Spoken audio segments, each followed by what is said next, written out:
Welcome back. Bulletin کا آغاز کریں اس خبر کے ساتھ کہ چین اور پاکستان کا مشرق وسطی میں شہریوں اور غیر عسکری اہداف پر حملے فوری بند کرنے کا مطالبہ۔ دفتر خارجہ کے مطابق بیجنگ میں چینی وزیر خارجہ اور نائب وزیر اعظم اسحاق ڈار کے درمیان خطے کی صورتحال پر اہم مشاورت ہوئی۔ چین اور پاکستان نے فوری جنگ بندی، جنگ کا پھیلاؤ روکنے اور جنگ زدہ علاقوں تک انسانی امداد کی رسائی کا مطالبہ کر دیا۔ چین اور پاکستان نے فریقین پر جلد از جلد امن مذاکرات شروع کرنے، ایران اور خلیجی ریاستوں کی خود مختاری، علاقائی سالمیت کے تحفظ پر زور دیا۔ چین اور پاکستان کے مطابق تنازعات کے حل کے لیے مذاکرات اور سفارتکاری ہی واحد قابل عمل راستہ ہیں۔ امن مذاکرات کے دوران طاقت کے استعمال یا دھمکی سے گریز کیا جائے۔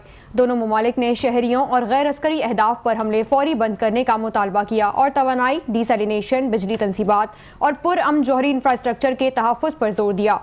چین اور پاکستان نے آبنائے ہرمز میں پھنسے جہازوں اور عملے کے تحفظ اور محفوظ گزرگاہ کی بحالی کا مطالبہ بھی کیا اور کہا کہ آبنائے ہرمز اور ملحقہ سمندری راستے عالمی تجارت اور توانائی رسد کے لیے نہایت اہم ہیں۔ شہری اور تجارتی جہازوں کی جلد اور محفوظ آمد و رفت یقینی بنائی جائے۔ چین اور پاکستان نے اقوام متحدہ کے منشور اور بین الاقوامی قانون کی بالادستی پر زور دیا۔